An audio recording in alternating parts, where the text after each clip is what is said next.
우리 사회는요, 지금 가정의 위기를 좀 겪고 있습니다. 5월을 가정의 달이라고 이야기를 하죠. 왜 이게 가정의 달이라는 이야기까지 5월을 부르고 있는 것일까요? 그만큼 가정이 중요하기 때문에 그렇습니다. 가정에 대한 많은 날들이 5월달 달력을 빼곡히 채워가고 있습니다. 어린이날, 어버이날, 또 부부의 날, 많은 날들을 기억하며 우리가 가정의 소중함을 좀 일깨우자라는 그러한 내용을 믿는 사람뿐만 아니라 믿지 않는 많은 사람들도 이야기하고 있다는 거죠. 그만큼 가정은 한 사회의 근간이 되는 중요한 부분입니다. 하지만 이렇게 중요한 가정이 지금 많은 위기를 당하고 있습니다. 위기 가정이 많이 늘어나고 있고요. 그리고 최근에는 가족의 범위가 어떻게 되느냐에 대한 참 여러 가지 많은 사회적인 이야기들이 일어나고 있습니다. 그래서 건강한 가족이라는 이야기 자체가 어폐가 있다는 거예요. 그럼 어떤 가족은 건강하지 않은 가족이라는 거냐? 그러면서 건강한 가족이라는 말도 잘못됐다라고 이야기할 정도로 정말 건강한 가정이 있죠. 그리고 어떤 가정은 아픈 가정이 있습니다. 근데 이러한 말도 제대로 할 수 없는 사회 분위기가 되고 있는 것 같습니다. 어떤 가정이 바람직하고 정상적인 가정인지에 대한 기준이 정말 모호해지고 있는 그러한 가정 속에 우리가 놓여 있습니다. 5월은 가정의 달이고요. 가정에 대한 말씀을 좀 나누려고 합니다. 우리에게 허락하신 가정의 참된 의미가 과연 무엇일까를 좀 함께 나누어 봤으면 좋겠어요. 설교를 하기 전에 저는 좀 설교자의 변명을 좀 하고 싶습니다. 가정에 대한 설교는 상당히 어려운 설교입니다. 왜 가정에 대한 설교가 어려울까요? 먼저 설교를 들으시는 대상이 너무나 다양합니다. 오늘은 아내들에 대한 이야기를 말씀을 준비했는데요. 그러면 남편들은 나는 안 들어도 되겠구나 라는 생각을 하실 수가 있고, 가정에 대한 설교를 하면 나는 지금 가정을 아예 이루지도 않고 있는데, 여러 가지 상황에서 나는 지금 혼자 있는데 이 설교는 나에게 의미가 없지 않나? 라고 생각하시는 분들도 계실 수 있다는 거죠. 설교의 대상이 너무나 다양합니다. 또 혹여라도 부부가 함께 신앙생활하는 분들이 있다 하더라도 이 부부 문제는 지극히 개인적인 거 아니냐, 이런 개인적이고 상당히 은밀하고 내면적인 그런 부분인데 이런 것들을 간섭받는 거는 조금 그렇지 않겠나라는 생각을 할 수도 있습니다. 또 하나, 이 가정에 대한 설교가 어려운 이유는 뭐냐? 마지막 세 번째는요, 이 설교자의 부족함입니다. 그러면 그렇게 가정에 대해서 하는 목사는 잘하고 있냐? 그걸 다 해가지고 그 지금 설교하고 있는 거냐? 저도 가정에 대한 설교가 부담스럽습니다. 부담스러워요. 그럼 어떻게 하자는 걸까요? 대상이 다양하니까 그 어떤 사람에겐 포함되고 어떤 사람 포함 안 되니까, 그리고 또한 이 부부 생활이라는 것은 매우 은밀하니까 설교하는 사람도 제대로 못하고 있는데 우리 모두가 다 힘들어하는 이 설교를 그럼 안 하면 좋겠네, 그렇게도 우리가 생각할 수 있을 것입니다. 그래요. 그러면 안 하면 가장 배속 편하고 좋을 것 같습니다. 그런데요, 어거스틴이라는 사람이 이런 말을 했어요.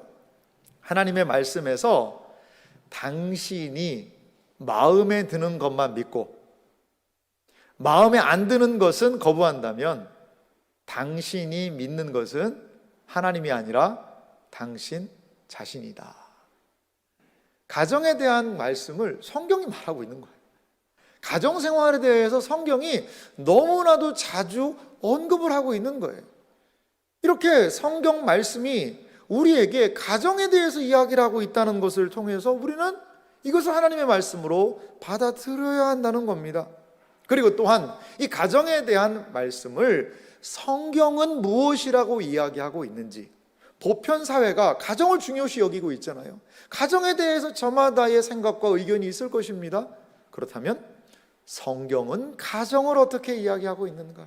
아내됨에 대하여, 남편됨에 대하여, 자식됨에 대하여, 부모됨에 대하여 과연 성경은 무엇을 말하고 있는가에 대하여 우리는 깊이 상고해 보아야 할 것입니다.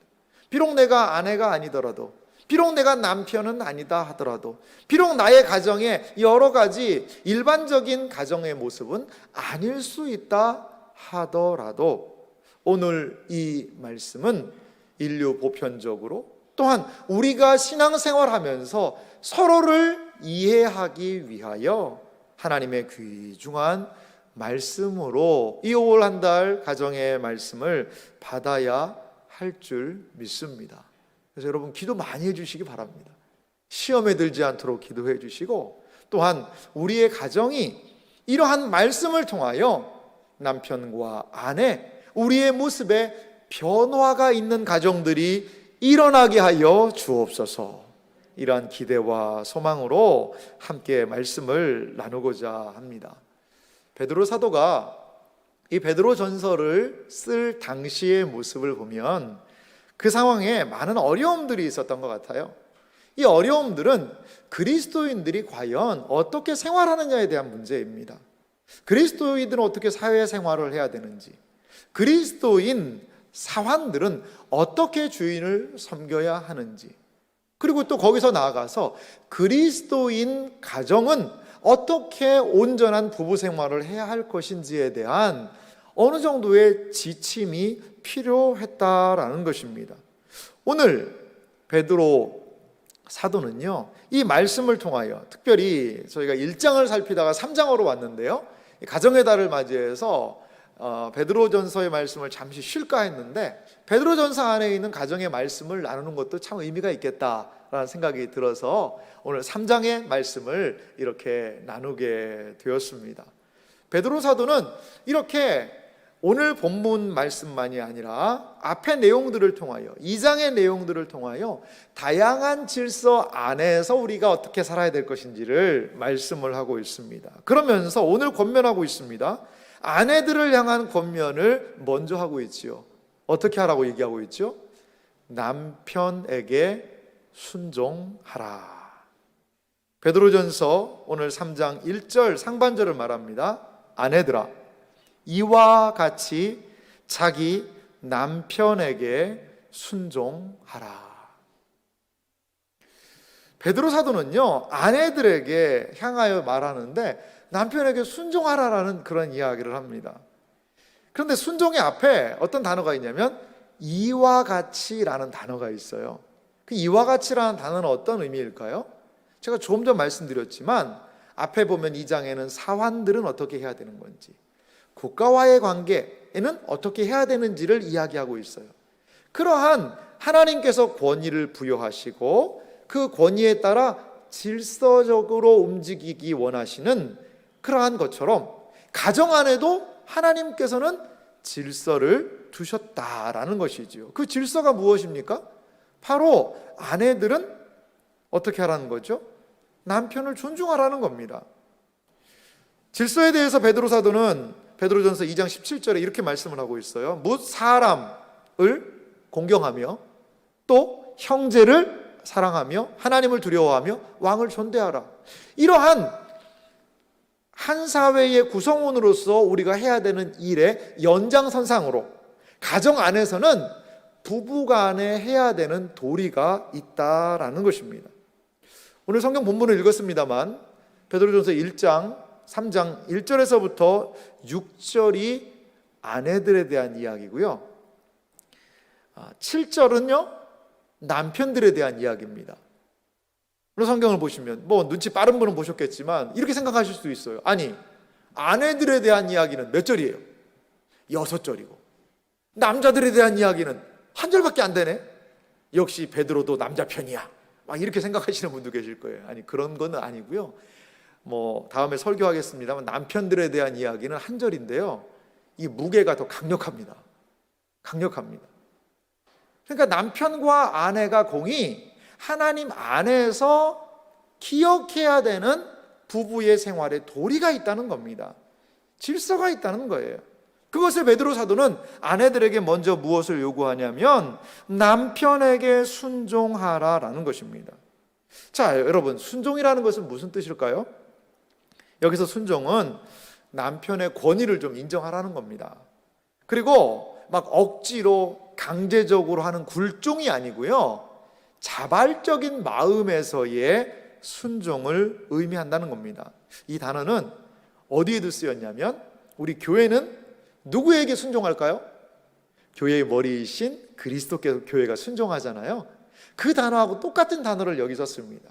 그렇다고 남편들이 그리스도는 아니라는 거죠. 그런 동일한 단어를 써서 교회가 자원하는 마음으로 그리스도를 존중하고 그리스도의 말씀을 따라가듯이 아내들에게도 이러한 순종을 말씀하고 있다라는 겁니다. 예수님을 보세요. 예수님을 보면 하나님이심에도 불구하고 인간 부모님의 말씀에 순종하십니다. 여기서의 순종이라는 것은 내가 좀 부족하기 때문에, 내가 연약하기 때문에, 덜 가치 있기 때문에 순종하고 하는 것은 아닙니다. 예수님을 보세요. 그런 하나님이심에도 인간 부모님에게 순종하시잖아요. 이렇게 하나님 예수님께서는 인간 안에 두신 권위와 질서를 존중하시는 삶을 예수님이 사셨다는 거죠. 심지어는 불의한 법정 앞에서도 예수님께서는 그 권위를 인정하십니다. 그리고서는 십자가를 지시지 않습니까? 그 질서의 의미를 알고 그것을 수용하셨던 예수님의 모습을 우리는 살펴볼 수가 있습니다. 물론 가정에서의 순종, 부부관계에 있어서의 그 순종은 국가에게 순종하는 것과는 분명히 차이가 있습니다. 부부관계에서 불법을 강요한다거나 폭력을 가한다거나 지속적인 학대 상황 속에서 아무런 말 없이 순종해야 된다라고 성경이 이야기하고 있는 것은 아닙니다. 가정 안에서도 사회법이 인정하는 질서가 있어야 되지 않겠습니까? 그것들을 분명하게 말씀하고 있지요. 순종을 강요하는 폭력은 어떠한 상황에서도 정당화될 수 없다라는 것입니다. 가정에서 어떠한 폭력도 결코 자리매김해서는 안 된다는 것이죠. 하지만 우리는요, 느끼고 있습니다. 경험하고 있습니다. 무엇을요? 가정 안에서 질서, 권위가 무너지고 있는 현실을 우리는 보게 됩니다. 부모의 권위가 자녀들에게서 인정되지 못해요. 남편의 권위가 아내에게서 인정되지 못하고 있는 그러한 우리 문화의 현실, 지금의 이 상황을 우리는 보고 있다는 것이죠. 분명히 성경이 말씀하고 있는 것과 우리의 시대는 다른 방향으로 가고 있는 것 같습니다. 사사기에 이런 말씀이 있어요. 21장 25절인데요. 그때 이스라엘에 왕이 없으므로 사람이 각기 자기 소견에 옳은 대로 행하였더라. 자기 소견에 옳은 대로 어두운 사사기 시대와 같이 이렇게 지금 살아가고 있다는 것이죠. 이 시대의 사람들은 자기가 옳은 대로, 자기가 좋은 대로, 생각하는 대로 살아가고 있습니다. 질서보다는 무질서한 걸 좋아하는 것 같고요. 공공의 유익보다는 내 개인의 유익을 더 생각합니다. 다른 사람들과의 관계인 윤리, 이게 다른 사람들과의 관계가 윤리인데요. 윤리보다는 내 만족과 나에 대한 관심을 더 많이 하고 있는 심리가 더 중요하게 많은 사람들이 생각한다라는 것이죠. 하지만 성경 말씀에 귀를 기울여 보시기 바랍니다. 오늘 본문은요, 남편의 권위에 순종하라라고 이야기를 합니다. 그러면 어떤 분은 이렇게도 생각하실 수도 있어요. 목사님, 이게 성경이 2000년 전 책인데, 아니 그때는 가부장적인 사회였고, 아니 하나님께서는 이 부부관계를 동등하게 만들어 놓으셨는데 그 가부장적인 사회 때문에 성경에도 그러한 영향이 미쳐가지고 이러한 이야기를 하는 것 아닙니까? 라고 많은 분들이 이야기하실 수도 있습니다. 하나님이 본래 생각해 놓으셨던 그 가정의 질서는 이것이 아닐 수 있지 않을까요? 라고 생각하는 분도 있을 것입니다. 그런데요, 성경을 자세히 살펴보면 우리 인류의 첫 조상이 범죄하잖아요. 아담과 하와가 죄를 범하는데요, 하와가 사실 먼저 죄를 범했잖아요. 근데 신약 성경의 내용을 보면 아담이 죄를 범했대요. 한 부분 하와가 먼저 했다는 장면이 있긴 하지만 대부분은 아담의 죄 때문에 그렇다라고 이야기를 해요. 아담 할아버지 할 말이 있죠. 아니 내가 먼저 한 게 아니라 이 아내가 한 건데. 근데 하나님은 그렇게 안 보시는 거예요. 그건 아담의 죄입니다. 아담이 남편 노릇, 가장의 노릇을 잘못하니까 그 책임져야 하는 거예요. 하나님께서는 가정을 만들어 놓으시고 그냥 니들이 아무렇게나 마음대로 해라가 아니라 그 안에 권위를 부여하시고 질서를 부여하셨다는 것을 여러분 기억하시기 바랍니다. 그것을 인정하는 것이 오늘 설교의 출발점이 될 수 있다라는 것입니다. 그렇습니다. 오늘 성경은 아내들에게 남편의 권위를 인정하며 순종하라라고 이야기를 합니다. 그렇다면 어떻게 순종을 해야 될까요?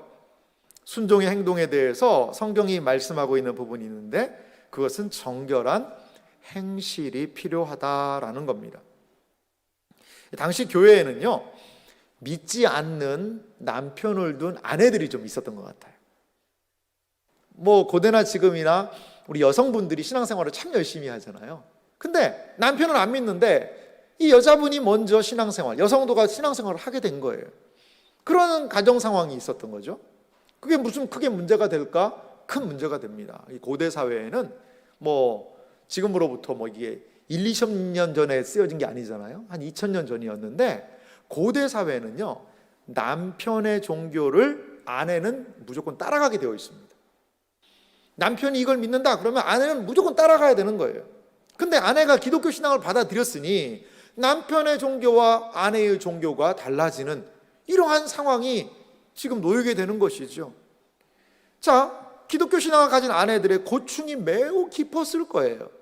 그래서 오늘 3장 1절 말씀 보니까 이런 부분이 있습니다. 제가 읽겠습니다. 아내들아, 이와 같이 자기 남편에게 순종하라.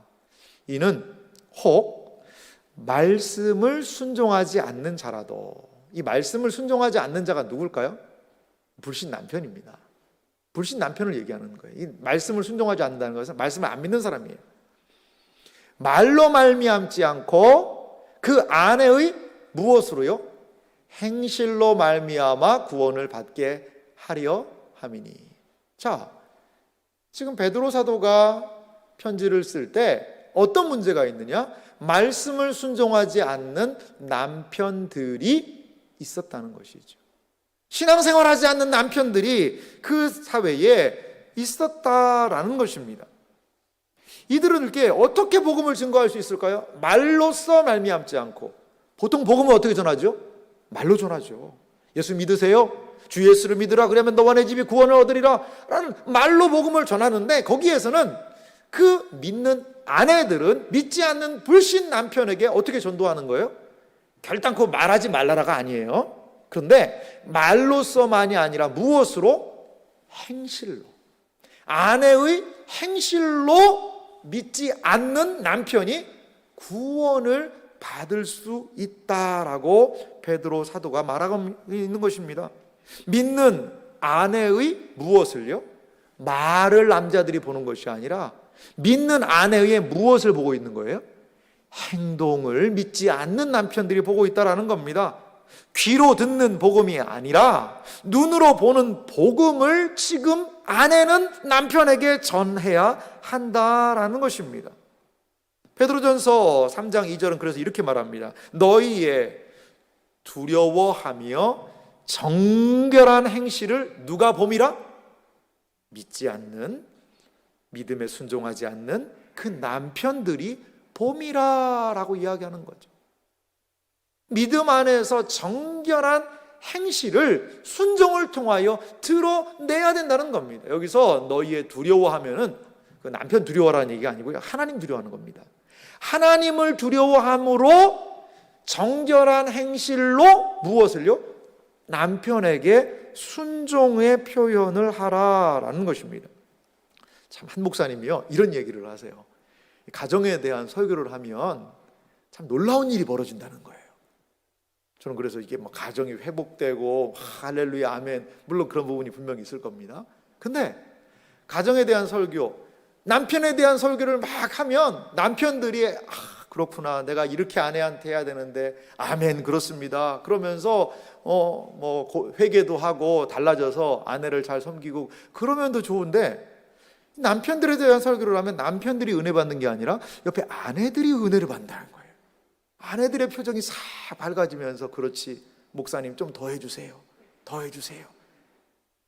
반대입니다. 아내들에 대한 설교를 하면 아내들이 막 은혜 받고 퍽퍽 울면서 회개하고 돌이켜서 하는 것이 아니라 남편들이 화색을 돋으면서 고개를 끄덕이고 동의하고 이러한 이야기를 들어본 적이 있습니다. 이게 무슨 얘기일까요? 서로 달라지기를 원한다는 거죠. 남편은 아내가 달라지기를 원하고, 아내는 또 우리 남편이 좀 달라지기를 원하고, 서로 달라지기를 그렇게 원하는 상황이라는 거죠.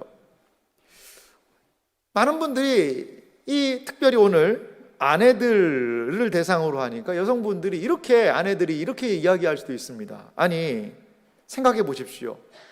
남편이 바르게 행동을 해야, 그래야지만 내가 그렇게 순종도 하고 할 수 있지. 아니, 남편이 똑바로 행동을 하지도 않는데 내가 왜 순종을 해야 됩니까? 이건 공평하지 않습니다 라고 이야기할 수 있습니다. 맞습니다. 남편이 잘못하는데 내가 순종해야 될까요? 공평하지 않은 상황이죠. 하지만 오늘 성경 말씀이 우리에게 들려주고 있는 진리는 좀 우리를 놀라게 합니다. 남편이 비록 신앙생활을 하지 않는 사람이다 하더라도 어떻게 하라는 거예요? 선한 행실을 하라는 겁니다. 남편이 비록 알지 못하고 잘못된 행동을 하더라도 남편을 존중하며 순종하고 정결한 행실은 계속 하라는 것입니다. 이것이 믿지 않는 남편을 구원할 수 있는 길이라는 것입니다. 남편의 구원과 변화를 위해서 지금 하나님께서는 먼저 믿는 아내의 순종을, 먼저 믿는 아내의 행동을 사용하시겠다는 거예요. 이것이 오늘 본문에서 우리에게 주고 있는 말씀입니다. 남편에게 순종한다는 의미가 무엇입니까? 아내들은 자신의 행실을 하나님 앞에서 조심하는 것입니다. 남편이 잘못을 한다 하더라도 그 잘못해도 스스로 우리의 아내들의 행실을 조심하며 상황을 봐야 된다는 거죠. 여러분, 남편들도 자기들이 잘못하는 것을 알까요? 모를까요?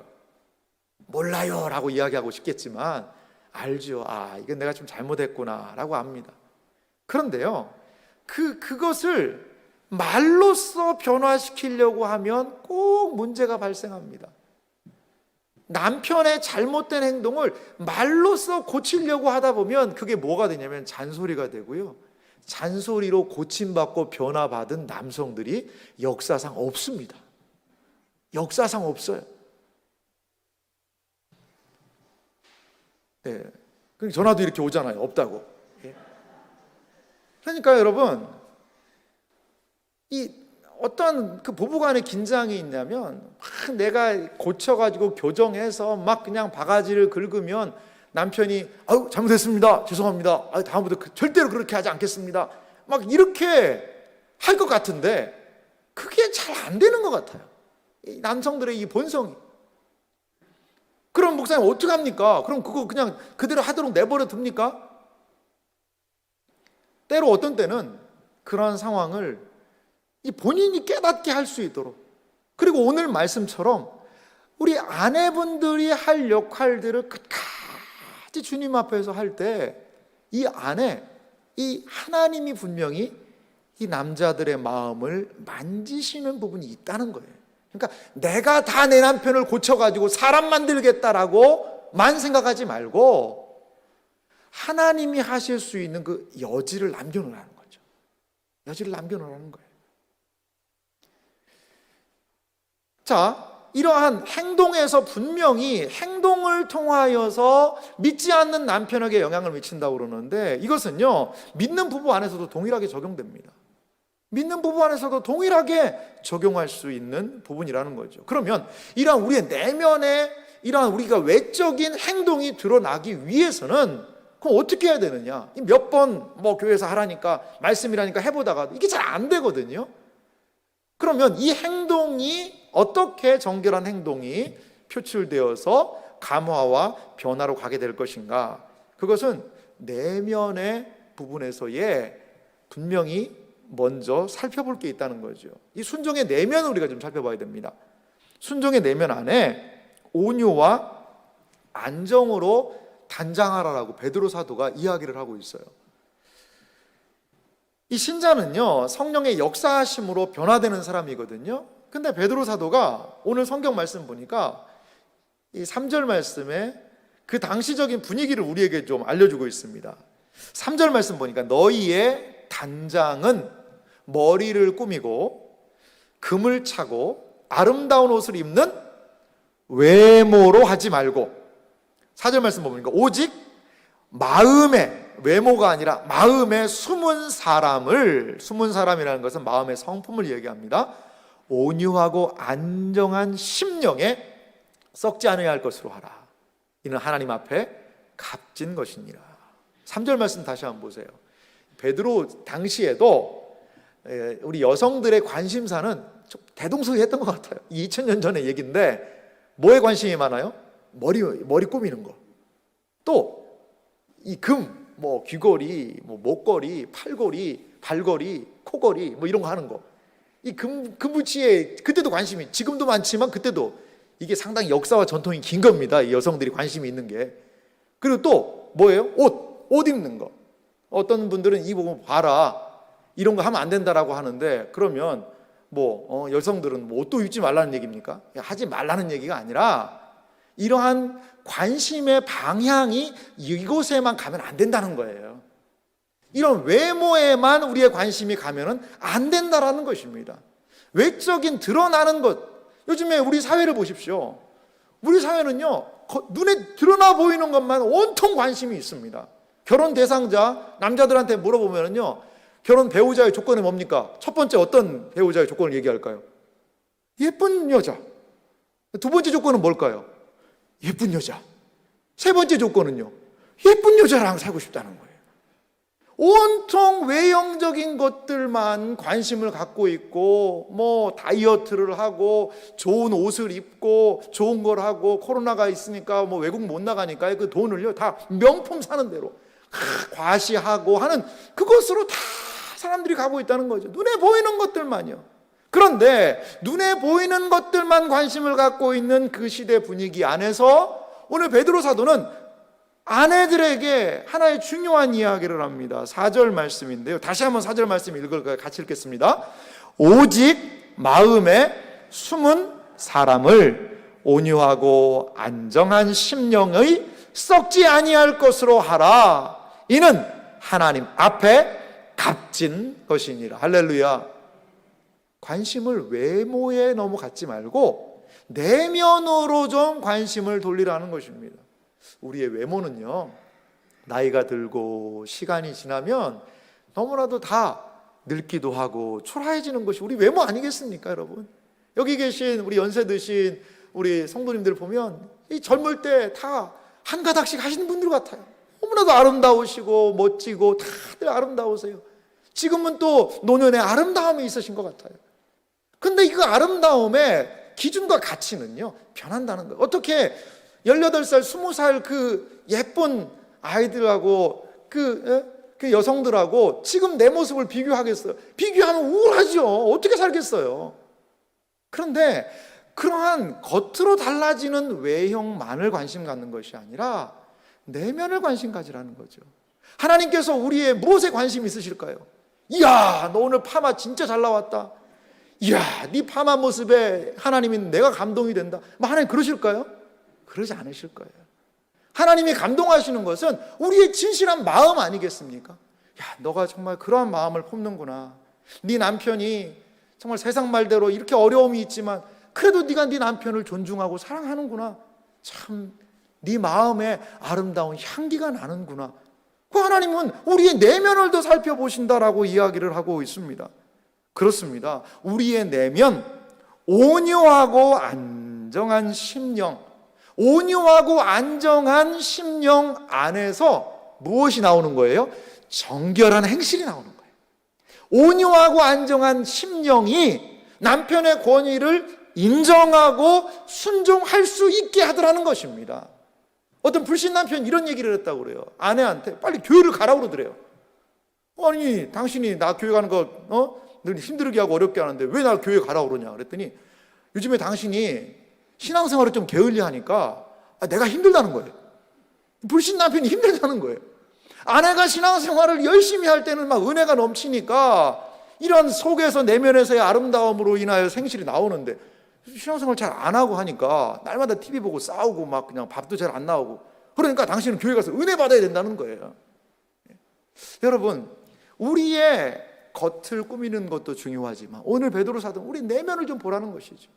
우리의 겉을 생각하고 하는 그것만큼 또한 우리의 내면은 어떤지를 좀 생각해 보아야 될 것 같아요.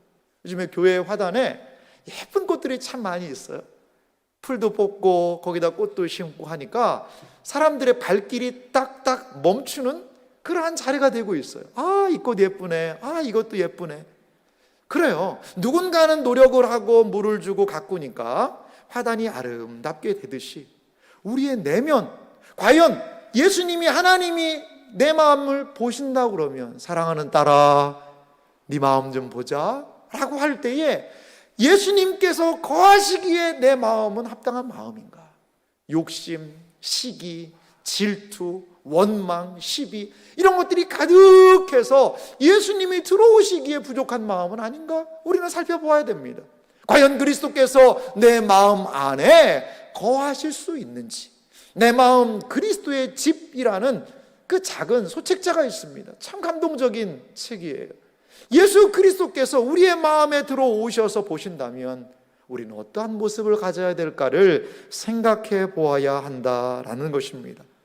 겉모습도 아름답지만 내면의 아름다움을 기억하는 그러한 복된 생애와 삶이 이 자리에 계신 모든 아내분들에게, 또한 우리 모두에게 있기를 간절히 소망합니다.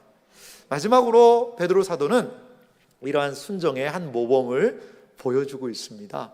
그것은 믿음의 사람 사라를 통하여서입니다. 먼저 베드로전서 3장 5절 말씀에 보니까 이러한 한 사라를 언급하기 전에 한 이야기를 합니다. 전에 하나님께 소망을 두었던 거룩한 부녀들도 이와 같이 자기 남편에게 순종함으로 자기를 단장하였나니. 이 하나님께 소망을 두었던 거룩한 부녀에 사라가 속하죠. 그런데 거룩한 믿음의 많은 부녀들이 자기 남편에게 순종함으로 자기를 뭐 했다는 표현이 있죠? 단장했다는 거예요. 남편에게 순종하는 것이요, 아내가 단장하는 방식이라는 겁니다. 참 이건 우리가 받아들이기가 참 쉽지 않은 본문이거든요. 우리의 단장이 겉에 보이는 액세서리나 옷이나 머리 모양으로 단장하는 것이 아니라 남편에게 순종하는 행동을 통하여 그 아내가 깔끔하게 아름답게 단장이 된다는 거예요. 사실요, 막 못되게 구는 남편도요, 참 순종하고 잘하는 아내를요 귀하게 여길 줄 압니다. 그리고 순종하고 하는 그 아내를 무시하고 이러한 남편은 진짜 좀 안 되는 남편이죠. 하지만 일반적인 케이스를 보면 그렇게 아내가 할 때 남편들의 마음속에 어떤 생각이 있냐면, 야, 내가 이렇게 못하는데도 내 아내는 뭘 나를 이렇게 잘해주지? 라고 생각을 하면서, 그러면서 이 아내에 대해서 두려운 생각이 들기도 하는 것이죠. 오히려 그러한 아내의 모습은 자녀들에게도 그렇고 많은 부분에서 이 많은 사람들에게 이 단장의 모습이 될 수 있다라고 성경이 이야기를 합니다. 그러면서 사라에 대해서 이렇게 이야기합니다. 6절 보니까 사라가 아브라함을 주라 칭하여 순종한 것 같이 너희는 선을 행하고 아무 두려운 일에도 놀라지 아니하면, 여기 아무 두려운 일에도 놀라지 말라는 것은 불신 남편 때문에 어려운 일이 생겨도 놀라지 말라는 그런 의미 같아요. 그러면 그의 딸은 누굴까요? 주어가 사라니까 사라의 딸이 될 수 있다는 겁니다. 거룩한 부녀의 특징은 남편에게 순종함으로, 남편의 권위를 인정함으로, 그러므로 인하여서 자신을 단장했다라는 겁니다. 혹시 이렇게 생각하는 분도 계실 수 있어요. 사라 정도면 할 수 있지. 아니, 만약에 우리 남편이 아브라함 정도 된다면 내가 그렇게 하겠다.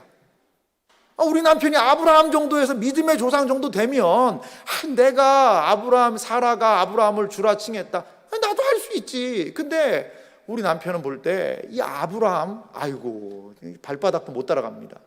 그러면 사라는 할 수 있겠지만 나는 못합니다. 이렇게도 우리에게 핑계의 구석이 분명히 있습니다. 그러면 이 아브라함에 대해서 우리가 좀 잠깐 살펴보기를 원합니다. 이 아브라함이 믿음의 조상이고 훌륭한 분이죠. 근데 인간적인 측면에서 아브라함을 좀 살펴보면요, 아브라함이 약점이 많은 사람이에요. 어느 날 갑자기 아브라함이 하나님한테 무슨 계시를 받았다고 그러더니 아내 사라한테 그런다. 짐 싸라는 거예요. 보따리 싸라는 거예요. 어디로 이사 가는데요? 갈 바를 알지 못한다. 하지만 하나님이 가란다. 그러면서 막 가는 거예요. 남편은 믿음이지만 그 아내 사라는 얼마나 힘들었겠어요, 사실은. 그래서 갔어요.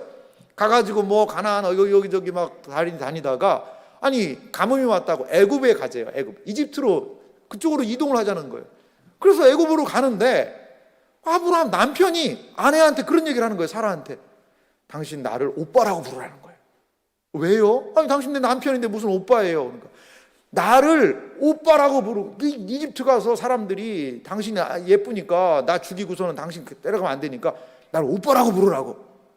그러는 거예요. 그래서 뭐 시키는 대로 했죠. 오빠라고 불렀더니 아니 바로가요, 낼름 사라를 데려가는 거예요. 그 자기 남편을 끌고 가는데도 아브라함 뭐 하고 있어요? 잘 갔다 와 동생 그러고 있는 거예요. 여러분, 이런 남자가 어디 있어요? 자기 남편은 아내 하나 지키지 못하는 이런 남자입니다. 그러니까 누가 개입하셨어요? 하나님이 개입하신 거예요. 너 그러면 너 죽는다. 그러니까 그때서 막 바로도 아니 난 몰랐습니다. 그 동생이라고 그래가지고 왔는데요. 그래서 거기서 나오기도 하고요. 어떤 일이 벌어집니까? 조카 로다구에 이 막 영토가 좀 많이 늘어나니까 이 사라하고요 상의하지도 않은 것 같아요. 조카 로다한테 좋은 땅 다 주고요 자기는 황무지 하겠대요. 이런 일들도 있기도 하고, 그 다음에요 나중에 보니까 아비멜렉한테 갔을 때도 마찬가지, 사라를 다시 동생이라고 하래요. 자기 남편인데 아내도 제대로 지켜주지 못하고 동생 운운하면서 자기 목숨을 구가하려고 했던 게 누구예요? 그게 아브라함입니다. 여러분, 아브라함이 믿음의 조상이 되기까지는요, 제가 볼 때는 사라의 그 아브라함을 기다려주고 인내해주고 섬겨주고 받들어주고 하는 그 사라의 노고 또한 거기에 분명히 저는 있었던 것 같아요. 여러분, 이러한 남편을 주님하고 섬길 수 있을까요? 근데 사라는 그렇게 했다는 거예요. 그러자 그 사라의 아름다움이 지금까지도 그 사라를, 그 순종이 사라의 모습을 반짝반짝반짝반짝 빛나게 한다라는 것입니다. 그것으로 사라가 치장을 하고 있다라는 것입니다. 사라와 같이 비록 순종할 수 없고 연약한 부분이 보이고 하지만 하나님께서 하신 것을 기억하며 그 질서를 순종하며 나아갈 때 누가 될 수 있다는 거죠? 우리는 사라의 딸이 될 수 있다라는 것입니다. 무엇이 하나님 앞에 아름다운 것일까요? 아내의 순종의 방향은요 1차적으로 남편에게 있어요. 아내의 순종의 방향은 남편이지요. 그런데 아내에게 순종하는 그 방향의 더 궁극적인 모습은요 누구 앞에서의 행동이라는 거예요? 단순히 부부관계에서의 행동만이 아니라 하나님 앞에서의 행동이라는 것입니다. 그래서 4절 마지막 부분에 무엇을 이야기하고 있냐면 이는 하나님 앞에 값진 것이니라. 하나님 앞에 이것이 값진 것이라고 이야기를 하고 있습니다.